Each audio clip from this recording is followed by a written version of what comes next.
It's so fascinating because like you don't hear about this shit. Yeah. Like outside of China, you know, like because you know obviously everyone I think at this point knows now that you know things like anime and gaming and you know Japanese subculture and stuff like that is just so big now in China. You know, so much so now that they've got their own subculture of that kind of stuff. But like, I've always wondered because like you know you look at pictures of like Shanghai and stuff like that, and you're like you know oh yeah cool you know very Shanghainese like very cool Chinese landscape. Yeah, but you can't imagine like any anime incorporated into that scenery or like how does like. Because, you know, I figured it was like something like Japan, for example, where like, yes, the culture is there front and center in certain locations. Yeah. Like, say, Akihabara. Yeah. But the culture and the people who are following that culture for the most part are like strictly online or like, you know, very secluded from, I guess, the real world, quote unquote. Exactly. But from how you're describing it, yeah, it's kind of like a mix between like the intensity of the culture in Japan and the intensity of the people in the West mixed together. Like I'll give an example. So this 6-story mall that the 6-story mall that I was talking about for like anime shops and stuff. So one of the most popular characters in Genshin had a birthday, and I've seen Happy you know birthday. shrines and stuff of you know when fandoms come together and celebrate the birthday of like a fictional character and all that. So the Genshin fans of this one character, they just came together and rented out the entire fucking mall for a day. The Union of Genshin fans? Yes. Holy shit. And I'm like, okay, I've seen people like take up a corner in animates. Yeah. That renting out an entire fucking building is on a whole nother level, man. I want to know how the negotiations went. It's like Farina. The owner of the mall is just like, Yeah. so you want to do what exactly? Damn. Man, when I see stuff like this, there's like, I'm like, yeah, man, that's super chill. That's cool. Yeah. Don't do that. If it gets you and your friends together. Yeah. you hang out. Totally.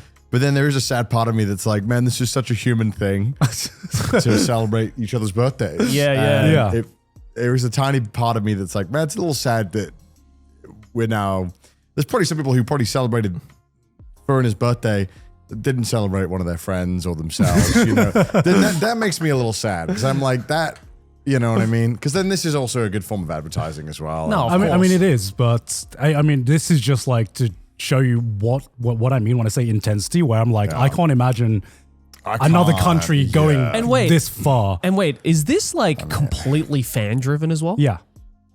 This is fan driven. crazy. This is They The spend fact that Hoyo didn't put a single fucking cent into this.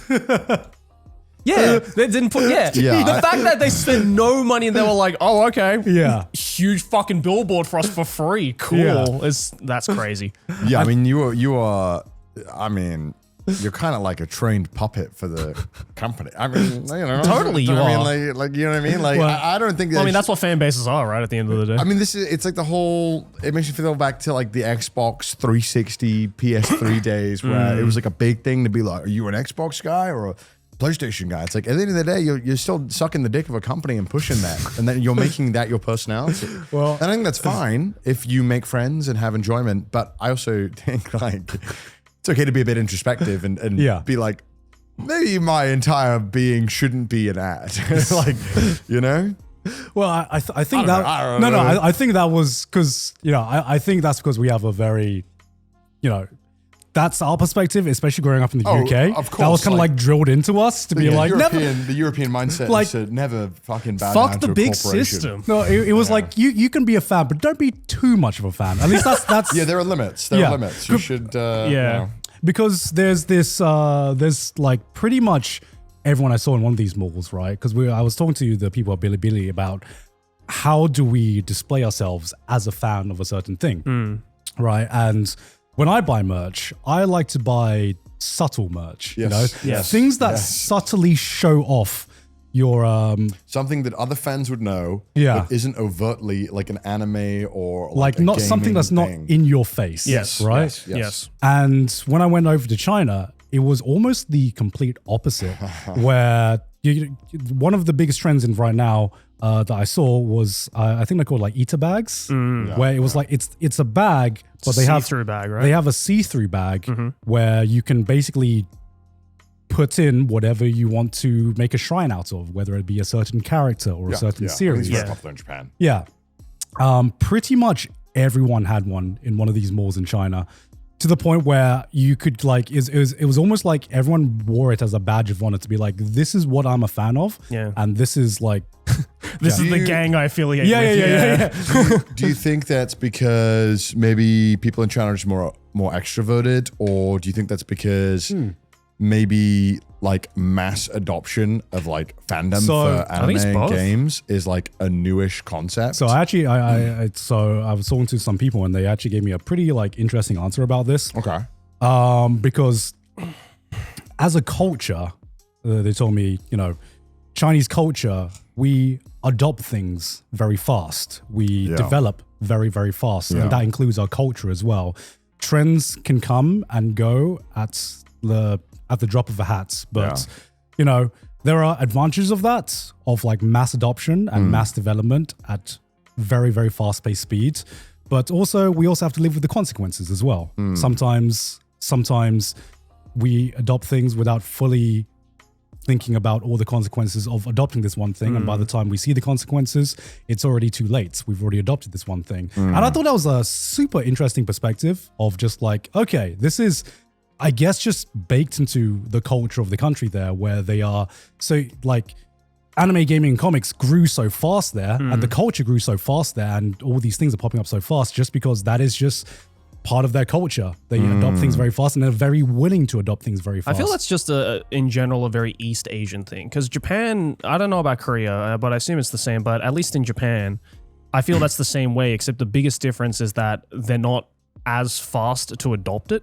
I feel like when a new thing arrives in Japan, unless it's from Japan, they're very like cautious at first to be like, all right, let's see where this goes before we start milking the shit out of it. And then I'd say more times than not, by the time they finally realize like, oh wait, this is like a thing that people vibe with in this country, and we can like, businesses will going to be like, we can profit off of it. Yeah. It's already too late. It's like gone and done. Whereas China, I feel, is a lot more risk taking in that sense, and a lot more westernized in their attitude, where they're just like, fuck it, let's go. This is the big thing. I'd make plans now, we'll sort it later. I'd say it's even faster than the West. Yeah, way faster, I think. From what I've seen, it is. I had this conversation so I met the director of Link afterwards. He showed me some episode of 2B Hero X, and I was lucky enough to show him Ban as well. Yeah, and he was basically, I was asking for advice. He was, giving feedback and advice for what I was doing as well. And I had this moment where he asked me, so how long did the production of Ban take? And do you remember when I had that conversation at Anime Expo that I was telling you about, where people in the anime industry were asking me about the development cycle of Ban? Yeah. I was telling them about the development cycle, which took about like 1.5 years, 2 years if we include the script writing phase. And everyone's like, yo, what? How the fuck did you get it so fast? What the fuck? Yo, what are your contacts? Who did you ask to get this pushed through so fast? So I remember telling Howlin the exact same thing, and he was like, damn, bro, what's so slow? What the hold up? We would have done it in a week over here. I could have done a whole season of anime in that time. What's so slow? Damn. And it was just like, damn, the absolute dichotomy of cultures. Of cultures there, because things move very, very fast over there. Which I vibe with, I think everyone likes things being done fast. Yes. But, Well, I think it's also just because sheerly of, maybe this is just a theory, just based on the fact that there are just so many more people in China, and the market, I guess, the demand is so much like more apparent and on a larger scale, that they're like, oh, well, fuck, all right. Japan is also just very risk averse. Yes. And that results in triple the meetings. Meeting times longer, things taking longer. Like, that's just because if everyone isn't 100%, it's not happening. Yeah, exactly. Where Japan just is like that. Yeah. Whereas in China, it's just like, okay, we send one email and it's like, let's go. And it goes. It'll be done tomorrow. Yeah. I mean, in China, they plan fast, build fast. Whereas I think in Japan, it's like planning takes so fucking long. It does. But then if you need them to build something like physically, it'll get done really quick once all the planning's done. Yeah. The planning is like insanely slow. Yes. I actually agree. I think Japan is actually pretty fast at implementation. Yeah. But the actual planning stage It's is the planning. It's all planning here in Japan. And then when you do anything planning in Japan, you realize that like, yeah, it's killer. It takes so long. Yeah. There's so many meetings and meetings that are 3 times as long as they need to be. Yep. You know, stuff like this where like, And some meetings that can be emails as well. But once you do get that approval of like every single stage, everyone's like, go, go, go, It's go, go, go, go. yeah, stuff gets done very quickly. Yeah. Like, Yeah. physically, like I think. But it's the discussions that take a very long time. Yeah. Whereas I think in China, it seems to be that both aspects are pretty go, go, go, go. Yeah, I think everything is go, go, go. From that infrastructure, I will say, using Alipay, it was just very fucking convenient. Like, I'd say having everything situated, it was very, very convenient, obviously, having everything situated in one app. So you download Alipay, and you basically you either download Alipay or WeChat, and you get fucking everything. You get every app you could want in one. Like you get like you can book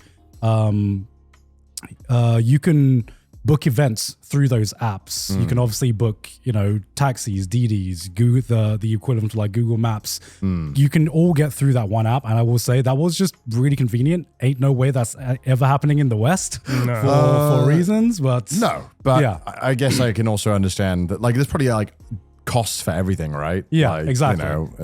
Yeah. It's kind of like, okay, you see the advantages and there's always like costs and disadvantages to every decision made in everything. Yeah, like I bet, if hypothetically, if I wanted to check on what people were doing, if it was all in one app, it'd probably be easier too. Probably would be. If it, but like, obviously it is different. And I think like, obviously we only have, I only have like a Western perspective. So I'm sure if I went and spent long time in China and spoke to Chinese people, I'm sure I'd feel very differently. Yeah. About a lot of things, right?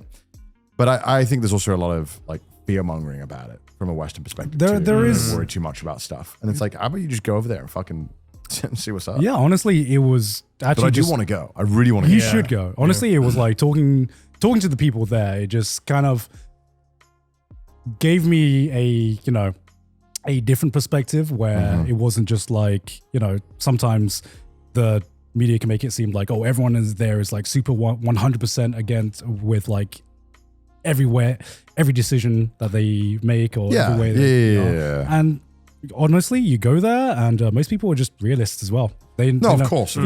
No bullshit. Yeah, I got some, very interesting, just no bullshit takes. And I'm like, that's very interesting. And yeah, I think the biggest disservice you can do to yourself is thinking that 1 billion people think the same. Yeah, exactly. And you would be very naive to think that all of their views are aligned. Yeah, exactly. And, as people who have lived in multiple different countries, that every country we go to has just the way things works, the way they do things. There are always advantages and disadvantages. And there's no perfect country. There is no perfect country. And every citizen knows that there is no perfect place either. And that's no different from China as well.